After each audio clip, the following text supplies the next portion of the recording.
And hey there, it's me, Mudlink, and welcome back to some more The Great Ace Attorney Adventures. So last time, we finished off the adventure of the Unbreakable Speckled Band. It's a really damn good case.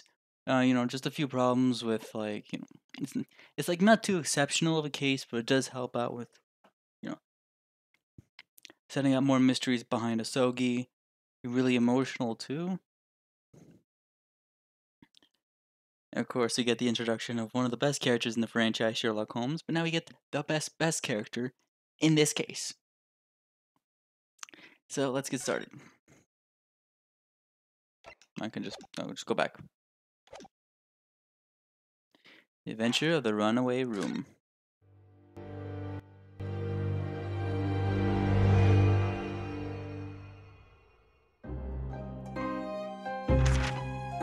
記録を読み返すと、あれは19世紀の終わり、厳しい冬のことだった。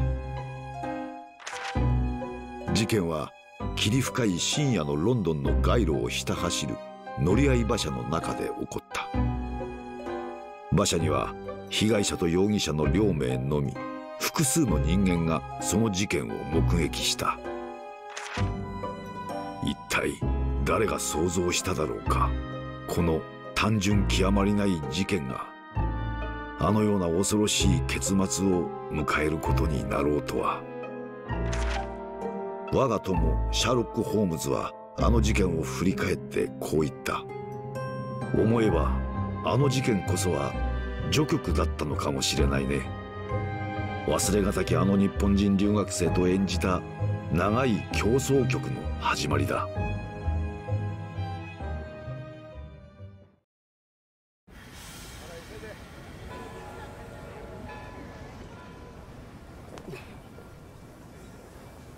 すごい。これって本当に駅なのでしょうか。駅にせよ違うにせよ、これほどの建造物は見たことがございませんね。蒸気機関車があんなにたくさん。何なんだこの国は。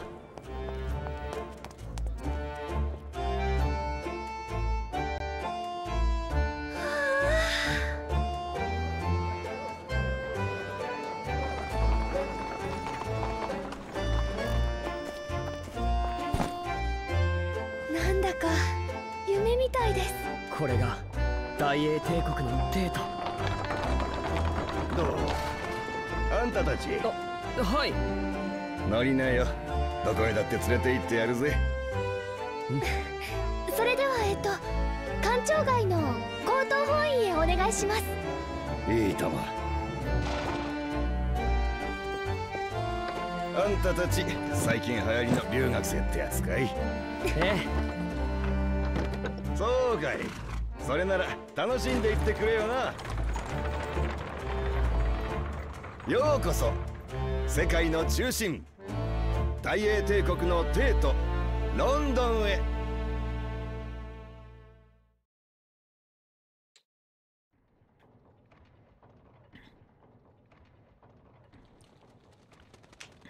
You got that cute little animated cutscene there with Susato's adorable fucking voice. 18th of February, 9:21 a.m. British Supreme Court, Lord Chief Justice's office. Love the song. So many good fucking songs in this game. What an incredible place. It's so imposing. It's almost suffocating. This place is breathtaking. It looks like a fortress. There are some stone buildings like this in Japan now, of course. But they've only been built in the few short decades since we opened our borders to the outside world. An authentic example like this has quite a different impact, wouldn't you agree? A far cry from the wood and paper most of our buildings are constructed from. It's certainly unfamiliar, but I think there's more to the differences than just construction materials. What is this place again? This is the Lord Chief Justice's office, Naruto-san, in the Supreme Court of Great Britain. Lord Chief Justice. We had instructions to report here at this time. If circumstances were different, we were supposed to let Lord Chief Justice know that we had arrived from Japan. Kazuma can't. No. So instead we are here in a different capacity, as envoys to report the news of Kazuma-sama's death. Yes. Having delivered her message, an envoy's duty is done. So, we'd have to return to Japan. We want to remain here in Great Britain. I have to take Kazuma's place as the law student selected for the study tour. Yes, which means you need the requisite qualifications as a lawyer, which is what I've been studying for. Here in Great Britain, it is the Lord Chief Justice who appoints lawyers. So that's the second reason why we're here, to have you officially recognized as a lawyer. It's the only way that we'll be able to remain here in London. I hope I'm up to scratch. Ah, good morning. Sorry for keeping you. Oh, I trust you aren't too exhausted after your long voyage from Japan. It seems I'm 1 hour, 12 minutes, and 47 seconds late. My apologies. Oh, no, don't mention it. We're never happier than when we're standing around with nothing much to do. How fortunate. So, introductions. I am Male Strongheart, Lord Chief Justice of the British Empire.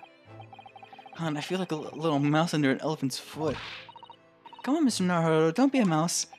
Oh, it's an honor to meet you, Lord Chief Justice Strongheart. I'm Ryunosuke Naruhodo from the Empire of Japan. Well, Mr. Naruhodo. Welcome to London, the capital of our glorious British Empire. Ah, yes, thank you.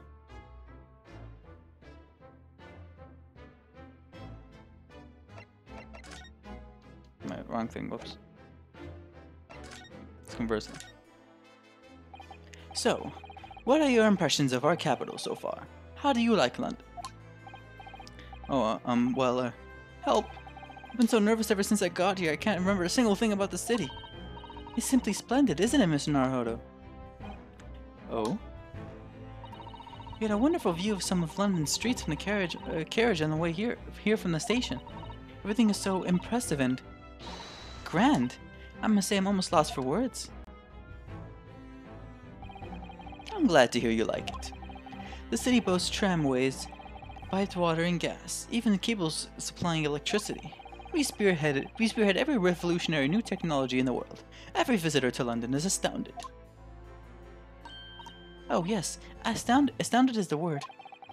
Thanks for saving me there, Susato-san. Everyone seems so jolly and full of vigor.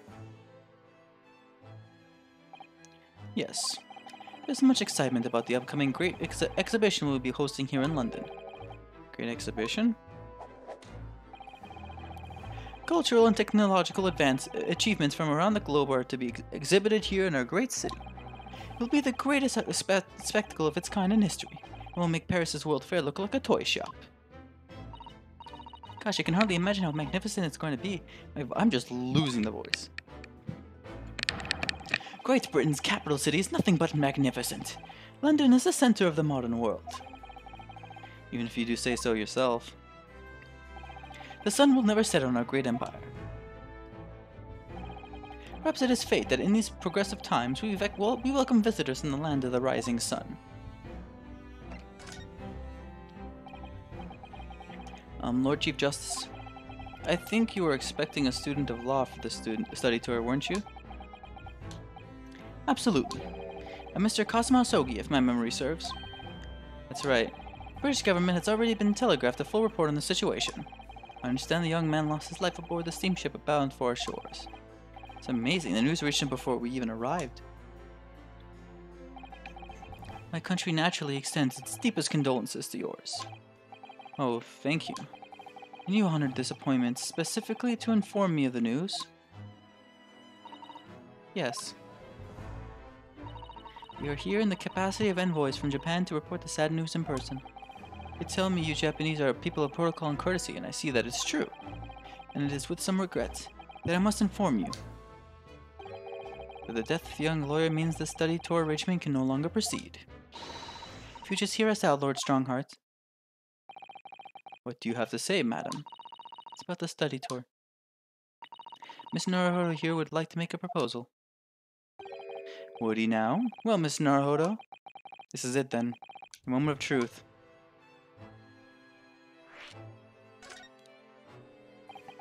The thing is, Lord Justice, Lord Strongheart, I was wondering if perhaps you would consider allowing the study tour to go ahead.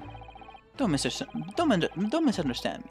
Britain would ideally like to see the tour go ahead, but without a lawyer from your country, there's nothing to be done. Well, in that case, what if there was someone else? Another lawyer from Japan, I mean. Is there something I don't know?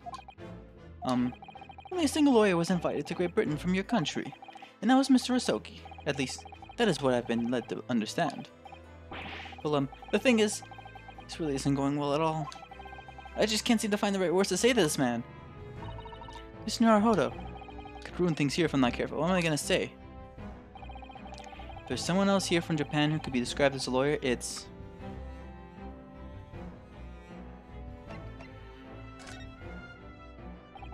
It's me. I can do it. Is that so? I mean, I don't actually have any qualifications as such, but... No qualifications, you say? And you still claim to be a lawyer? I've acted as a lawyer in court before. Only once, as it happens. It caused someone to help me, and I was accused. Glossing over the details. I've been spending every spare moment on the journey here to Great Britain studying. I've learned all about British law and court proceedings while I was on board the SS Burya. The voyage from Japan is some 50 days, I believe. Not what you might call a full education. To become a qualified lawyer here in Britain, not only do you need a university degree in law, you must also complete several years of training. I realize it's far too short a period of time, but I can't just go back to Japan. Kazuma, Mr. Isoki's journey had only just begun. Coming here on the study tour was all he thought about. I have to carry on and do everything he planned to do. I know it must sound like I have an overly inflated opinion of myself, but I would do anything to prove that I have what it takes. Any test you care to set me. Just one chance, that's all I'm asking for. Please. 31 seconds. Sorry.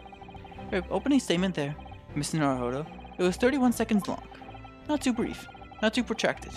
Perfectly judged appeal, I would say. Which is a skill that would stand you in a good stead as a lawyer. Oh, thanks. So, you're willing to put those words to trial, are you? Well, I'm all for entertainment. Huh? Well, let me ask you one thing first. Sir? Yes? You say you intend to do everything Mr. Isoki planned to do. Are you firmly set on that path? Well, yes, it's my intention. I see. Am I imagining things? Did this expression just alter a fraction there all of a sudden? Very well. You have your wish. I'll give you a chance. A test to become a specially certified lawyer. Whether you pass or fail is entirely down to you. Really?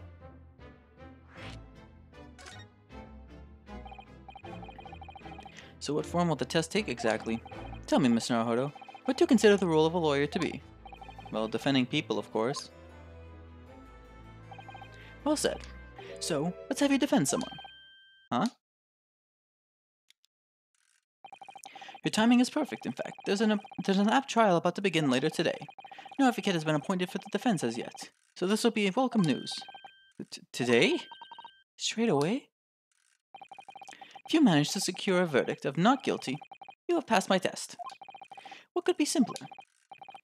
How do I get myself into these situations?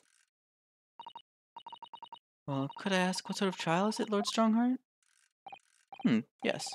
Good question. I remember. It's a murder trial. A murder? An extremely simple case, I understand. You really can't lose. That's easy to say, but I should mention, just in case, if the defendant is found guilty, he will, of course, be sentenced to capital punishment. Capital punishment? He'll be put to death? Here in Great Britain, murderers are sent to the gallows without exception. Presumably, you read that much in your short C-based introduction to British law. We can't possibly agree to such a test. We would be toying with a man's life. I am the Lord Chief Justice, and I've decided it's acceptable. But you can't do that, can you? There's no need to overcomplicate this. All you have to do is ensure that you don't lose. So the defendant may live or die depending on how well I perform in court. If I lose, he'll be hanged. Mr. Naruhodo, you've come to be claiming to be a lawyer. If you want me to take you seriously, you need to prove you're willing to do a lawyer's job. And you say you intend to see through the will of your compatriot Mr. Asogi. I would like to understand just how far you're willing to go in order to make that happen. He's testing my resolve. What's the matter? You've fallen silent. I'm sorry, but time is pressing. The trial begins shortly. I need an answer from you now. What's it to be? What do I say? Do you agree to this absurd test? Alright then, if I have to give you a decision now, my answer is... I can't do it, I can't get the words out. 15 seconds. Your decision making needs work if you want to be a lawyer. That was too slow. So, it's as I suspected, is it? Sorry. You have noble intentions, but lack the resolve to see them through. The test is cancelled. Thank you for stopping by. Go acquire your ticket. Go and acquire your ticket for passage back to the east tomorrow. This conversation is over. Yes, Lord Strongheart. Thank you for offering me a chance. Mr. Naruhodo. I'm sorry, Miss Usato, but what could I do? It's alright. I understand. You do? It's not an easy decision to choose whether to defend a man in these circumstances. The resolve has absolutely nothing to do with it.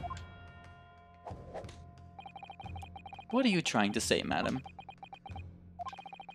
I think what Miss Usato means is that no matter how badly I'd like to be recognized as a lawyer and stay here in Great Britain, to risk another man's life by treating his own, his one and only chance at a trial so trivially, would be utterly unforgivable, and I feel exactly the same way.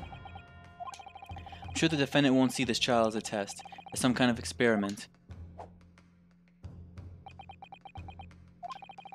A lawyer may fight for his clients in court day after day, but for each one of those clients, the particular day they stand in the dock may be the only chance they have to fight to prove their innocence. No, I was wrong. I'm not qualified to do that job yet.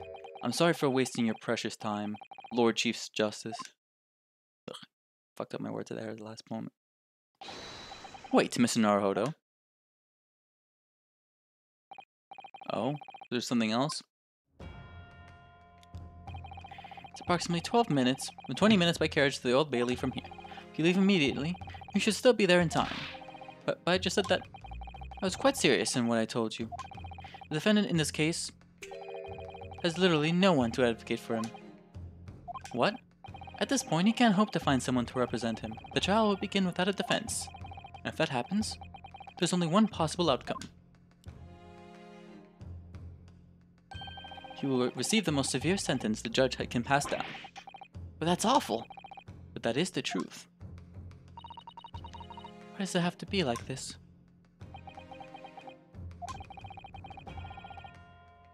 Please don't expect an answer to every question. The cold hard truth of the matter is that there is only one person now with a chance to save this man from a very miserable end. And that is you. Really his only hope? So, what do you say now, madam? Me? What do you mean, Lord Strongheart? You said it wasn't an easy decision to choose whether to defend a man in these circumstances, and I agree. But in my estimation, it is purely and simply a matter of resolve. Oh. Our time is up here. I have a meeting to attend. I must leave in 2 minutes and 16 seconds. So, venture into our great city and enjoy yourselves.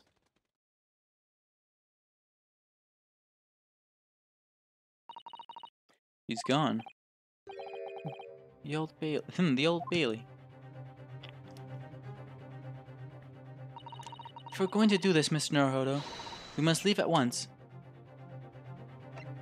And that we must do. So there you go. The Old Bailey.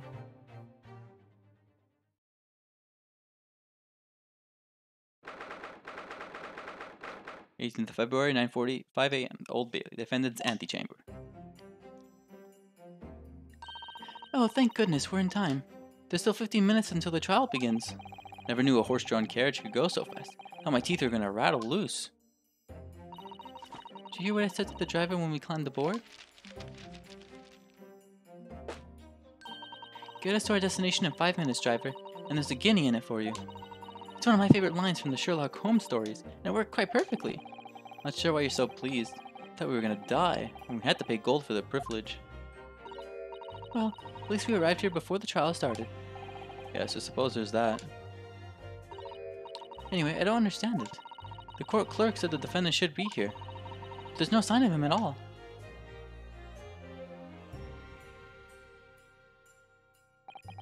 So this is the Old Bailey. Even this room for defendants to wait in is grand. Are you alright, Mr. Naruhodo? I'm feeling tense. That's all. This place gives me the same sense of foreboding that I remember from the Supreme Court in Japan. Oppressive air. Almost as if the building itself is going to crush whoever is about to be sentenced. It was like only yesterday that I was the one about to be crushed. Yes, whoever the man you're to defend is, I imagine he's feeling very alone at this moment. Top of the morning to you, madam. Sir. I gotta do an Irish accent, I can't fucking do that. What are yous doing? Follow me here. Things are fair desperate, are they? I'm really bad with that fucking accent. Sorry? Would you look at those expressionless faces? From the east, are yous? More from Japan, yes? Ah, Japan is it? Right. Say no more. So, how much do yous need? No, we're just here because... No need to explain, fella. I've been there myself, so I have. No place to go, none to eat, barely a penny to your name. And all while in a strange faraway land. Well, actually, we haven't found a place to stay yet, no. Tis grand, tis grand. Let me start by giving yous 1,000 guineas. Say nothing now. 1,000 guineas? Please, Mr. Sato, you don't have to shout, but 1,000 guineas is enough to build an entire mansion in the most prestigious area of Tokyo. What? Just nothing to me at all. I like to ensure I have sufficient funds to weather a rainy day, you see. I have enough wealth to buy the city of London 2 or 3 times over. Could that much rain even fall in one day? Well, even so, I couldn't possibly accept such a large sum of money. Ah, that hit me in the eye.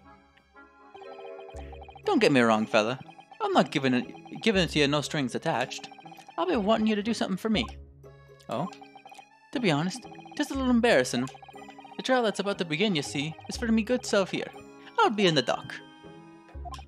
So now, what I want you to do is come along with me and stand there beside me. Officially, you'd be my lawyer, but that's just a little detail now. Oh well, thing is, don't worry about a thing. All you have to do is stand up there next to me, nothing more. Otherwise, you see, the trial's going to start without me having any kind of representation at all. So it was true. Lord Chief Justice wasn't just making it all up. I'm terribly sorry to have to ask, but does that mean you're the defendant in this trial? Bluster and blazes, do yous? Yeah, I forgot to show off here. Look how fucking terrifying this guy looks.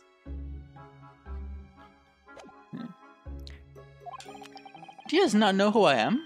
Me? One of London's biggest names? No, sorry, we only just arrived in the city, you see. I see. I suppose it isn't altogether impossible. Well, just next to Hyde Park there in the center of London is another beautiful park. Sorry, a park? What? Just called McGilded Park, full of blossoming flowers in the spring and singing birds and whatnot. I donated it to the city, so I did. An entire park? In central London? A city of smiles, that's my vision for London. There's nothing Magnus McGilded wouldn't do for the city and its square old people. That's amazing. I mean, really extraordinary. Ah, but now they've the gall to say I'm a good-for-nothing criminal. Me, Magnus McGilded. There's 48. Look at this fucking guy. His big old hat. What is the matter with the London police, I ask you? Alright, don't pass out. Mr. Naruhodo. Perhaps now would be a good time to introduce ourselves while the gentleman catches his breath. Good idea. Mr. McGilded, the thing is, we're actually here in London to study British law. We're law students on a study tour from Japan, you see. So, if you don't have a lawyer for the trial yet, and you'd be happy to put yourself in our hands, we'll do our best. What was I after saying you? What was I after saying, you daft idiot? I've given you 1,000 guineas to just stand up there next to me, haven't I? Yes, but I wasn't really offering to just stand up there next to you. Oh, I think I see what's going on here. Sorry? I know what you're thinking. This Chancellor of a fellow claims to have more money than the Queen. But if that's true, why the blazes can't he hire the finest lawyer in all of England? 'Cause he did it. That's the only explanation. Well? Well... Not at all. Although, it is a little strange, to be honest. Why you don't have a lawyer, I mean? That would be the fault of the Reaper. Sorry, did he just say Reaper? Aye, the Grim Reaper of the Bailey, Lord Barak von Zeeks. He's the prosecutor. I've lost the accent completely there. My fucking god. Prosecutor is the Grim Reaper? When Van Zeeks stands for the prosecution, they call the accused his sacrificial lambs. And to this day, in every single trial in which he's been the prosecutor, the accused has been damned. What? So to reach the desperate situation, where there's no one willing to stand in defense against the fella at all, you could say he's a living legend of the Old Bailey. Goodness, Lord Barak von Zeeks. He must be an exceptionally talented prosecutor then. Talented isn't the word you're looking for, madam. It's cursed. Cursed? What on earth? Defendant is summoned, and his counsel. Please make your way into the courtroom. The trial is about to begin. His counsel? That would be me. Oh, 'tis time. Well then, fella, don't let me down. But I don't know anything about the case. You haven't told me what happened. Until you showed your face here. I made up my mind, so I had. Sorry. I decided I'd have to defend myself in there. How would that have worked? I mean, you did it yourself, Naruto. Well, sort of, I guess. But then you made an appearance. A student of law, wouldn't you know? 'Tis no accident, I can assure you of that. 'Tis fate. So don't get cold feet now, please.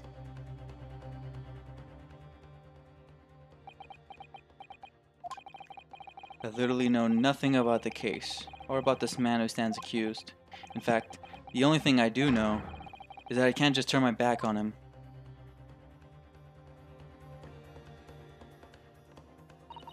Mr. Naruhodo, the man has no one. You have to stand alone in that courtroom, armed with nothing to defend himself.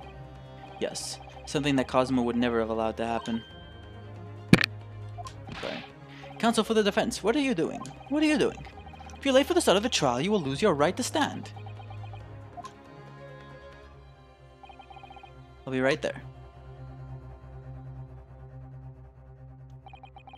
It's happening then.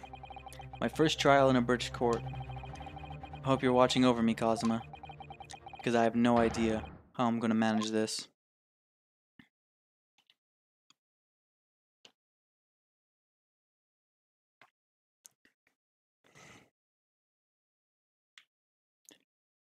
Here we are. The Old Bailey. 18th February, 10 a.m. The Old Bailey courtroom. With the jury. So this is the highest court in Great Britain. The Old Bailey. The centuries of history in this place is palpable, isn't it? It's so different to the Supreme Court in Japan. It feels both imposing and serene at the same time. The atmosphere almost makes words redundant. Whatever the country, determining a person's guilt or innocence is always a solemn affair. May I say something, Mr. Naruto? Oh, yes, what? Your eyes look ready to pop out of your head again. I know, but I just can't help it.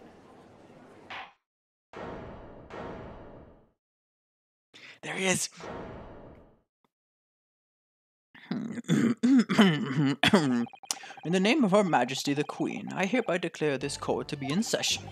We are here today to determine the guilt or innocence of Mr. Magnus McGilded. I now call upon the counsels for the prosecution and the defense to declare their willingness to proceed. The prosecution is fully prepared. That must be the Reaper of the Bailey. He really does look fully prepared to dispatch his next poor victim to the underworld. Counsel for the defense, you appear to be Eastern. Do you speak English? Huh? Oh, yes, of course, sorry. But yes, that the defense is ready. I couldn't be further from ready if I tried. Those eyes please me, Nipponese. They shroud your fear, your doubt, your trepidation. They run wild, clinging to some phantom notion of courage. The quintessential look of a sacrificial lamb. Ugh, cold shiver just ran down my spine all the way to the tips of my toes. I think that's a good enough voice for Von Zieks. Now, Mr. McGilded. Yes, my lord. You stand accused of murder, a capital offense. You could be sent to the gallows if found guilty. Are you quite sure you wish to entrust your defense to this foreigner? As I've always said, my lord, 'tis a grand thing to give opportunities to the young, even if the fellow's a student from some little island off in the far east.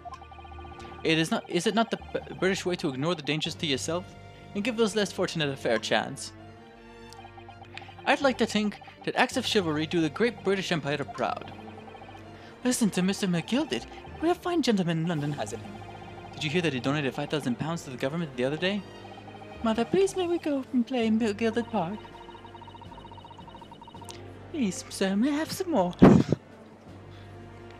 Seems as though everyone in the public gallery is firmly behind Mr. McGilded. It's definitely welcome news, and he certainly has a way with words. Surprised he couldn't convince anyone to defend him. Eloquently put, Mr. McGilded, and most laudable sentiments. Now, ladies and gentlemen of the jury, I'm sure I need hardly remind you that you 6 members of the public have been selected for your impartiality. Are you ready to proceed? Yes, my lord. If the task is to send our artists to the gallows where they belong, I'm more than ready. At the manor, his lordship always says we should dispose of rubbish promptly. Naturally, I agree. Ha! Any criminals here will soon be wishing they never set eyes on me. That sounded more Irish than McGilded there. She's just silent there. I feel chill. Oh, don't mind me, my dears. I'll just be getting on with my knitting. I must finish these mitts for my grandson. Ah, Miss Naruto, those people are... The jury, yes. That's something we don't have in Japan yet. That's right, I've only ever read about it. Here in Great Britain, the court's final verdict depends on the opinions of these 6 jurors. The judge passes sentence according to the law, but the jurors determine guilt based on common sense. So the defendant is ultimately judged from 2 completely different points of view. How exactly do the jurors give their verdict? That I don't know, but I'm sure it will become clear as the trial progresses. Yes. Prosecutor Von Zieks. My lord, my lord, my lord, my lord. It's been a number of years since we've seen you here in the courtroom. I thought you'd renounce your fame. I'm known as the Reaper of the Bailey, my lord. Infamy rather than fame, I would say. But yes, 5 years have passed since I last spread my wings in this capacity. So what brings you back? Is there some change in circumstance of which the court should be aware?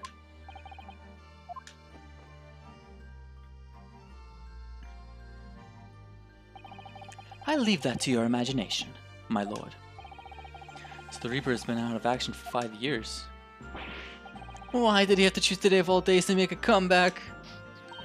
Don't lose heart, Mr. Naruhodo. As you wish, sir. The court nevertheless welcomes your return. Now then, opening statements, I think. A summary of the case, if you please. Certainly, my lord. As your lordship is aware, this is a case of overwhelming simplicity. Must be the only ones in here who aren't aware. The incident took place in the late evening, 3 days passed. The hour was some minutes after 10. The victim was a maker of building bricks known in the community as Thrice Fired Mason. Sorry, Thrice? He was a very accomplished craftsman. The bricks he fired were said to be almost indestructible. The victim's corpse was discovered in an omnibus in service on the streets of London at the time. A dagger that had been thrust into the victim's abdomen is believed to be the ultimate cause of death. Here is the autopsy report from the investigating medical officer at Scotland Yard. Thank you, counsel. I shall accept that in the photograph as evidence.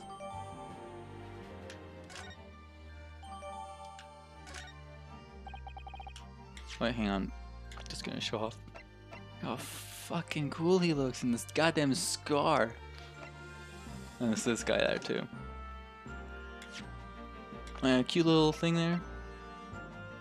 Yeah, one way or another, yeah. The Reaper of the Veil, he's fucking terrifying.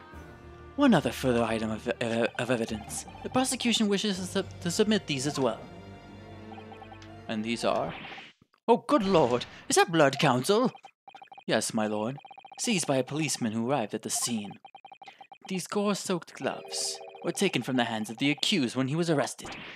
What? Mr. McGilda's gloves had blood on them?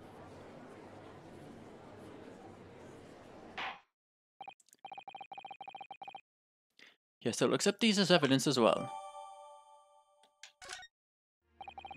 How did I get into this? I'm backed into a corner before I've even started. Continuing. According to the driver of the omnibus, there were only 2 passengers traveling inside his vehicle at the time. Only 2? Obviously, one of those passengers was the deceased brickmaker, Mr. Mason. The other was the accused, Magnus McGilded. Well, rather damning circumstances to say the least. Defendant, what say you? Well, of course, I have no recollection of such a thing. Mr. McGilded. To be sure, I rode the omnibus that evening, but whenever I'm in a carriage, I'm taken with a fierce tiredness, and I will succumb to it. Are you claiming to have been asleep? Are you claiming to have been asleep? 'Tis the motion of the carriage, my lord. Lilton, so it is, and when I opened my eyes again, 'twas a desperate sight before me. The body of a man I'd never laid eyes on before in my life. Now I ask you, what good-hearted soul wouldn't rush to help a fella bleeding from his stomach? I wasn't about to start worrying about me gloves now, was I? Reached out to give the man a hand. So the boy got onto the gloves then after the man had been killed. Unfortunately, that statement of the driver's is only the beginning. What? That's not all of it? There were multiple witnesses to the precise moment at which the brickmaker was fatally stabbed. Losing the voice there too. Fuck. Order. Order. Order. Order.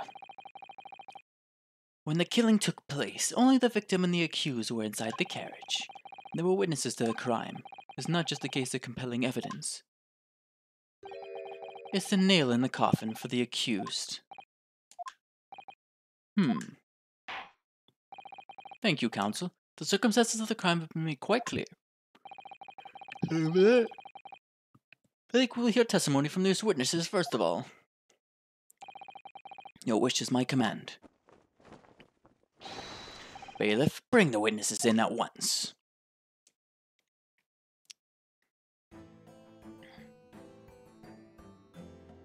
We got ourselves 3 witnesses here. Witnesses, your names and occupations. My name's, but everyone calls me Beppo. I drive an omnibus in the East End. Bruce Fairplay. I'm a banker in the city. My name's First. Lady First. I make hats for gents. Let's begin by confirming the facts. 3 days ago, at a short time after 10 o'clock in the evening, all of you present in the stand were in an omnibus and witnessed the aforementioned incident. Is that correct? Yes, sir. Yes, sir. Quite right. Yes, sir, that's right, sir. Very well then, let's proceed to your formal testimonies, please. Each of you will tell the court precisely what you saw. One is testimony. What the witnesses saw. It was the last bus of the evening. I saw a few customers. I remember it well. The victim and the man accused of killing him were sat next to each other inside the bus. Then out of the blue, the accused just reached over and plunged a knife right into his guts. That's right. He stabbed him. I screamed, I did, and couldn't help it. As soon as I heard the scream, I stopped my bus, and then I saw it too.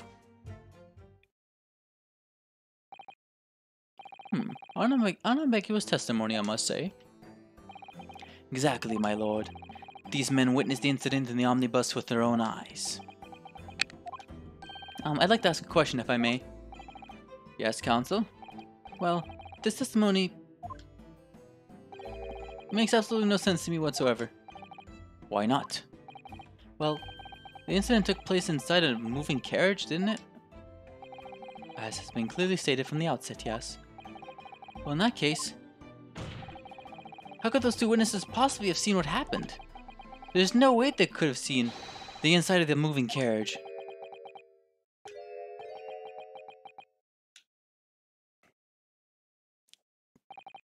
How quaint. I'd read that civilization in the eastern island nations was a good century behind our own. But you're here in London yourself. Are you really so ignorant about our omnibuses? Huh? Tell me, my Nipponese friend. Have you even traveled in an omnibus? Well, no. We only arrived in London this morning. No matter. I've arranged for us all to see for ourselves, the actual scene of the crime, that is. What do you mean? The actual scene? How? A carriage is designed to be moved, after all. Presumably you understand that much. Yes? The omnibus in which this bloody crime took place is here today, in this very building. Here? What? The entire carriage? Bailiff. Bring forth the stricken omnibus.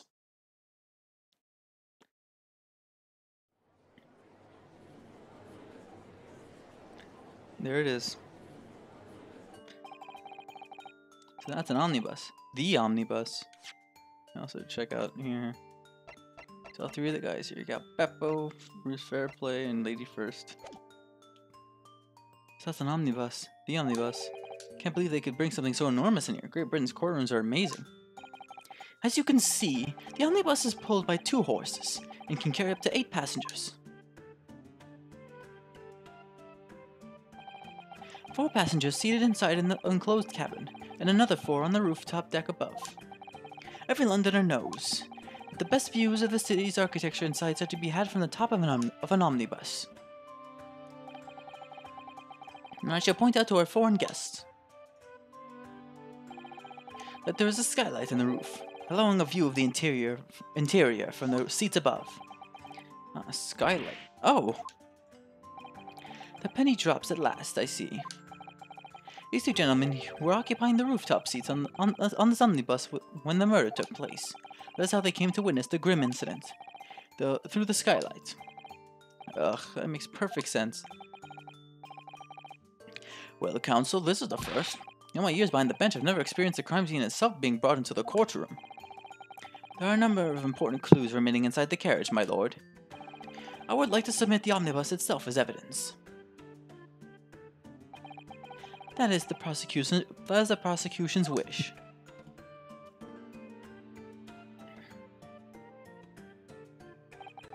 Very well, I see no reason why not. This omnibus here is hereby formally accepted as evidence. Can't believe it, the entire crime scene entered as evidence? Just a cute little reference here. Phoenix Wright Omnibus. Yep, there you go.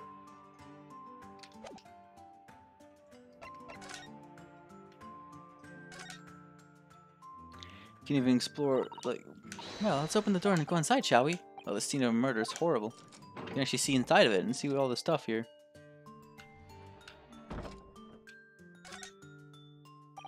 It's quite a large skylight, isn't it? It's quite large enough to afford a good view into the cabin from the roof deck. There doesn't appear to be a handle or catch of any description. So I suppose it can't be opened from inside the cabin at least.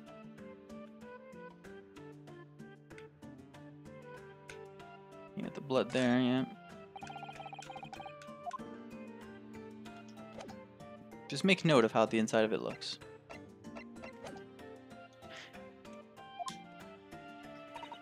Yes, Great Britain is simply extraordinary. I could help myself a lot by giving that omnibus a thorough examination, which I just did, seeing as it's here. Let's continue with proceedings then. Your cross-examination, counsel. Pray don't expect this Nipponese stray to understand the intricacies of a British court's cross-examination rights.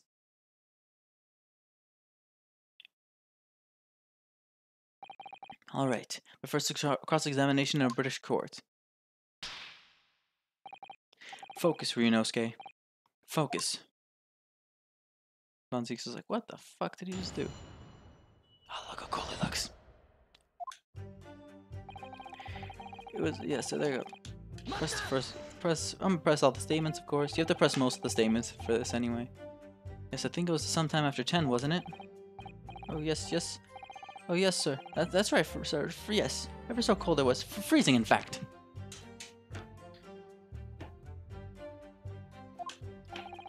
And you had 4 passengers on board at the time, is that correct? Yes, that's right. Not all traveling in the same parts of the bus, of course, though, no. And there were no other passengers when the incident took place. No one alighted, for example. You're quite right with that, sir. No other passengers like that. Nope, none. Nobody fled the scene of the crime then. I have to say, the boss insists on running it, he does. Every evening, the last of the day. But I do wonder sometimes if it's altogether worthwhile. Yes, sorry to say. What do you mean by that? Oh, what with it being so cold and everything, and only making 20 pence on the run, you see. Yes, I spent that much at the pub on the way home, just trying to warm up again.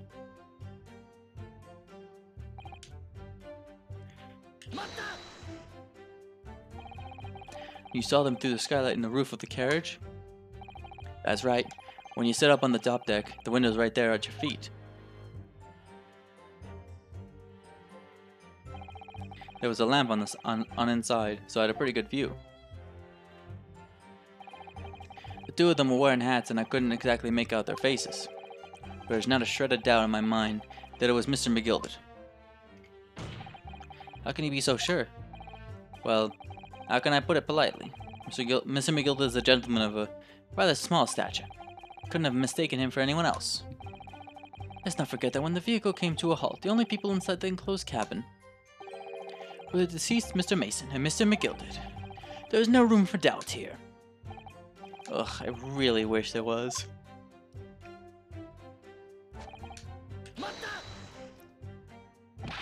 If she saw the exact moment it happened, didn't I already testify to that? Or our fair dinkum hard-working city bankers are not considered trustworthy these days. Oh, no. I didn't mean that. He's no good. I really got his back up. Perhaps you could just tell us what you saw in a little more detail if that's... My lord? Juror number 3. What's the meaning of this? My mind is made up, my lord. Completely and utterly made up. Made up about what? I don't like the stinking rich. Never have. They're always up to something or other than they shouldn't be. Every one of them. And that little leprechaun of a man is no exception. Well, you can't fool me. Impartial, ladies and gentlemen. Impartial. There's no point wasting time listening to any more of this. That's my opinion on the matter anyway. That's precisely what I was about to say. As a foreman of the jury, it's my duty to set a good example to my fellow jurors.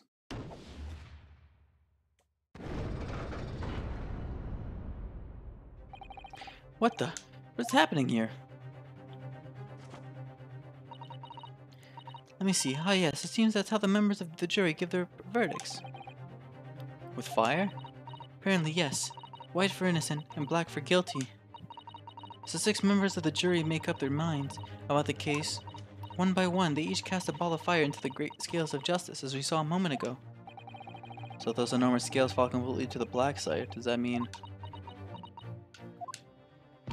Let's do our very best to make sure that doesn't happen. Ugh, now I'm even more worried than I was before. Very well. The court acknowledges the change in the jury's stance. Counsel for the defense, please continue with your cross-examination. This is a nightmare.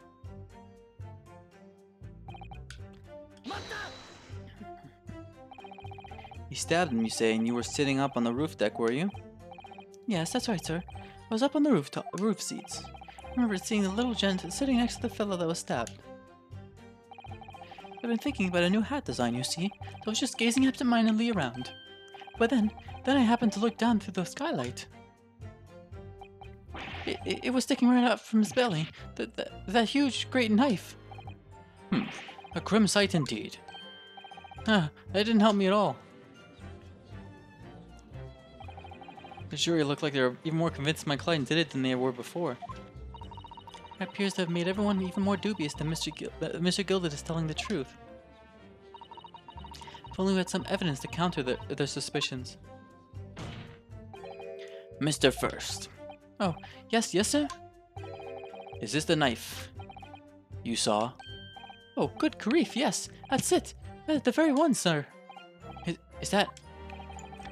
Yes, Counselor. This is the blade that was driven into the victim's belly like a stake through the heart. It is a blade of considerable size, Counsel. It is, and furthermore, the scabbard is emblazoned prominent with a certain initial. The letter M? The letter M, which seems oddly familiar. Ugh, please no. M, for Magnus perhaps, or McGilded possibly. Take your pick. Seems this particular big name in London made a magnificent mistake. But there are M's everywhere. Yes, like in Mason. Love his voice. Higgiari! This blade is far too extravagant for a poor brickmaker to have owned. No, this weapon of murder almost certainly belongs to the accused. Ugh. No, not conclusive, but certainly compelling, Counsel. My lord, if you forgive the interruption. Juror number 2, go on. Mr. McGilded is a pillar of society and a gentleman's word should be sacrosanct. However,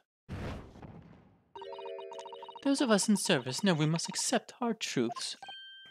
Wait, what are you gonna do? What are you about to do? Dispose of the rubbish. Yeah, this ain't looking good for us. No. I don't wish to cause offense, but I do like to eradicate all traces of filth and grime.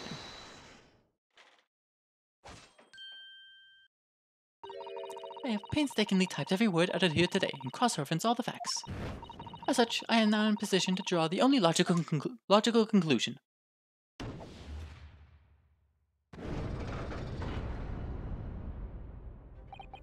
Not again.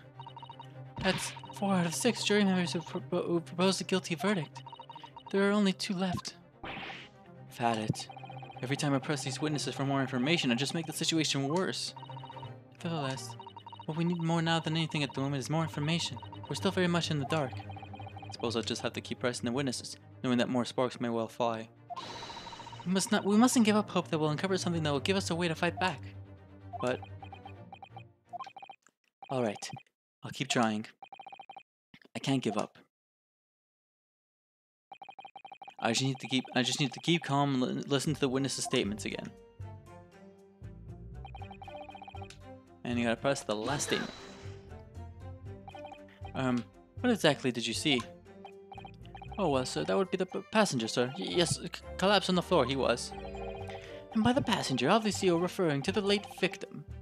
To the victim, Mr. Mason, the brickmaker. And the other passenger had that knife in his hand, like this. By the other passenger, obviously you are referring to the accused, Mr. Mr. Magnus McGilded. And he plunged it down like this, stabbing the other passenger in the belly.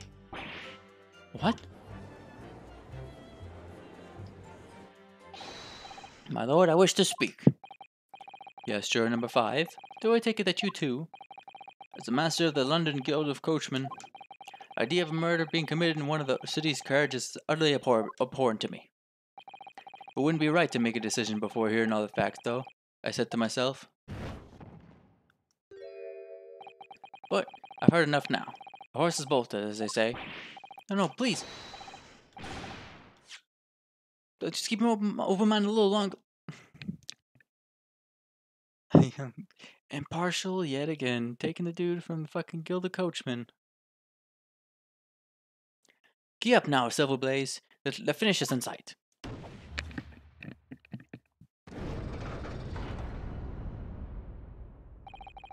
Pepper was a long-standing member of the guild, and I trust what the man says.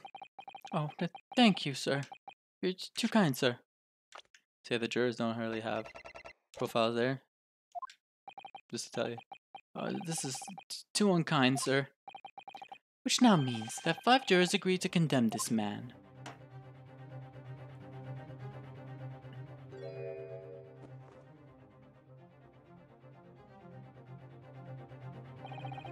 Madam Juror number 6. Yes, dear. What can I do for you? You have heard the testimonies of the witnesses in the stand. Oh yes, I certainly have. Still got my hearing, you know. Then, pray tell, why are you yet to pronounce your leaning? Well, dear, the thing is, I'm a creature of habit, me. I always go to the park at around this time of day, and sit on a nice bench and get on with my knitting. It's a lovely little park just near where I live. Gilded Park, it's called. The gentleman donated it to the city, you know, to put a smile on Londoners' faces, he said. I can't imagine such a fine young gentleman would have had it in him to take another man's life. He's always doing wonderful things for the city. That's right, a man like that wouldn't stab someone, surely. Mother, may we go to the Gilded Public Library later and borrow some more books? How many Londoners live with their heads in the clouds? Do you people not know what kind of a man Magnus McGilded really is?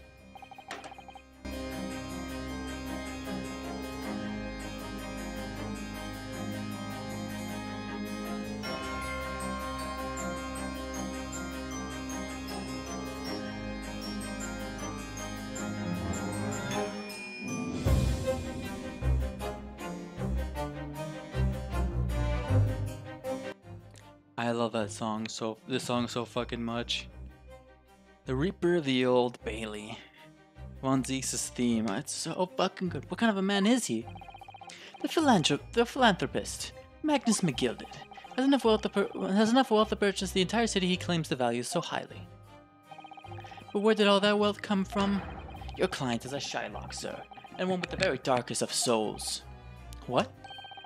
Stone the crows. I already fucking lost the voice there, goddammit. McGilded lends money at extortionate rates of interest so his victims have no hope of repaying him. When they default, he takes possession of everything they own. He's a vulture that preys on the weak. I've never heard any mention of that before. Your faculties haven't deserted you, I'm sure, madam. So has this thought not crossed your mind?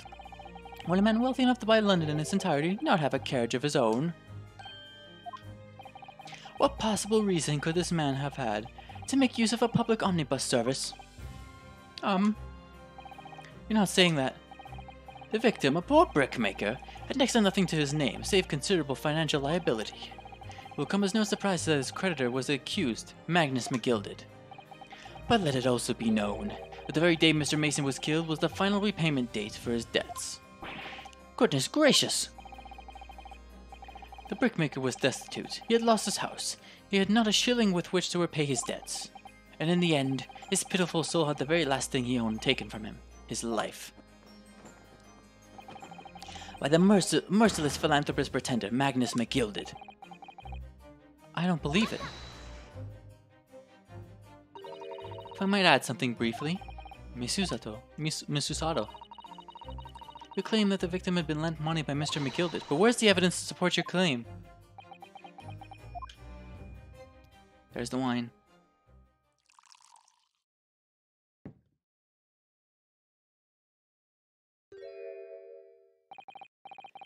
Pray forgive the discourtesy of filling my hallowed chalice in a court of law. Aha, there it is. The Lord Van Zeke's hallowed chalice. Let us be considered acceptable. You have a sword in court. I think he's allowed to have wine. But I find myself in an unexpectedly good humor. I had heard ladies from the Far East could show great courage, but I didn't expect to experience it myself. As judicial assistant to the defense, I'm simply doing my job. Oh, what a pity that your display of courage is in vain. This is the debtor's ledger, which details all monies loaned by the accused. You will find the victim's name clearly recorded inside. Oh. Allow me to present this ledger as evidence. And pray forgive the discourtesy of raising my chalice in a toast to the enigmatic East at the same time. Marvelous toast, Counsel. I will gladly accept this new evidence.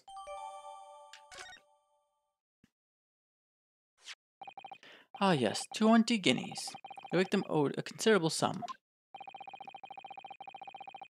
The accused made quite certain he had ample recompense. Well, it would seem that I've had the wool pulled over my eyes. Regrettably, madam, that is the modus operandi of the accused. And it's such a pretty little park, too. What a scoundrel. Still, maybe it's all for the best. Well, wait a minute. Let's think about this a little more before. I don't stand for nonsense. And there we go.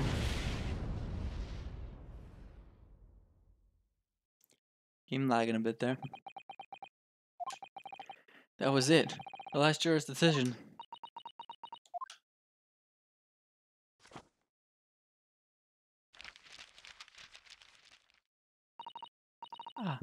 According to this Encyclopedia of British Law, when all members of the jury have concluded that the defendant is guilty, court proceedings are suspended, and the presiding judge will deliver the final verdict and sentence.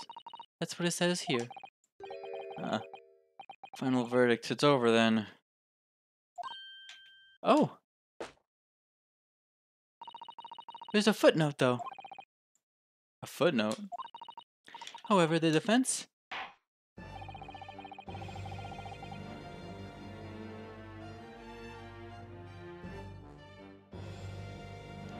Hang on a second, just checking something quick.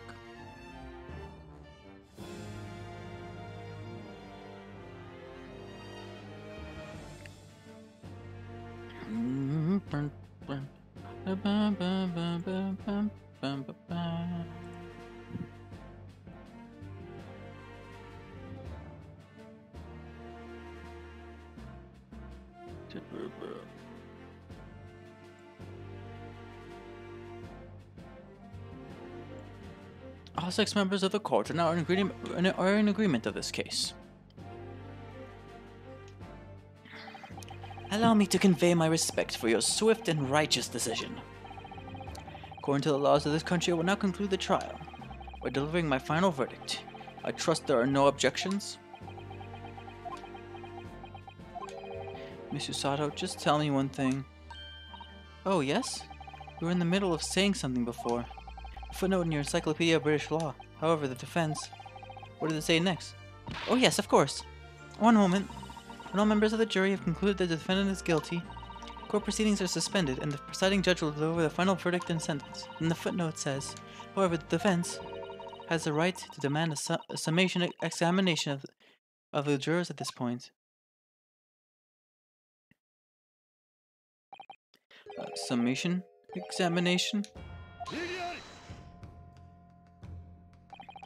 A summation examination? From which century has that tome you have been resurrected? Ah, judging from the binding, I would say that book is at least 50 years old. Any modern text on British law wouldn't even give such an antiquated procedure a mention. It's a relic, long forgotten and certainly no longer practiced. So you're out of luck. Oh. What even is it, Mr. Sato? The so-called summation examination. Oh, one moment and I'll read about it. You would demand the right to a procedure before you even understand what it entails. Typical Nipponese. Right, Mr. Naruhodo, I think I understand. It seems that under this procedure we would be able to appeal to the members of the jury. To do what, exactly? Appeal to them but to change the leading and reverse their decisions. And it says here that, if successful, the proceedings of the trial must be resumed. Make them reverse their decisions. Yes, in times gone by, barristers would have used summation examination to attempt to influence the jury's decision. But that procedure became something of a formality with no practical benefit, really. So it rather fell out of use. I wonder why. Because it was devoid of purpose. Changing just one member of the jury's mind would be hard enough, let alone several. No self-respecting defense barrister would even assert his right to try in this day and age. Still, I don't see any mention of the procedure actually being formally revoked. What are you suggesting? I'm suggesting that although it may be antiquated and largely forgotten, it isn't yet extinct. Do you think, Mr. Naruhodo?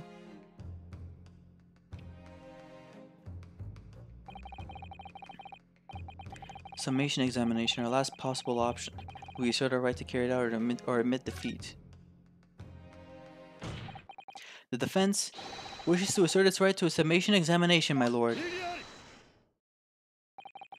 London is the capital city of the most powerful nation on earth.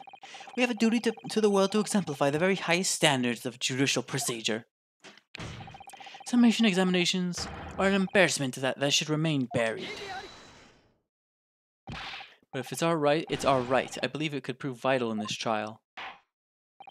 The defense's petition is perfectly valid. The court will proceed with the summation examination. This is madness. Foreman, are you and the remainder of the jury ready? Eh? Yeah, well, I'm not, there was no mention of this in the letter I received, you see, so... All members of the jury will be asked to explain on what grounds they have reached a decision. On what grounds? You must all justify your decisions and explain why you believe the defendant to be guilty. Well, my lord, you're rather putting us on the spot. This is most irregular. No mention was made of this before. I don't really hold with all this justifying lark. Seems to have thrown the jurors off. Seems none of them have experienced this before.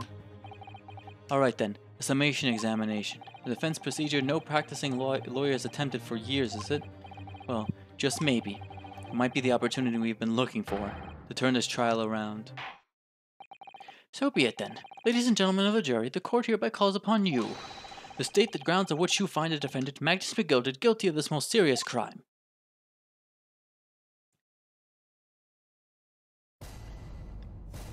Judicial findings. This is another. We kind of got level up. The jurors' contentions.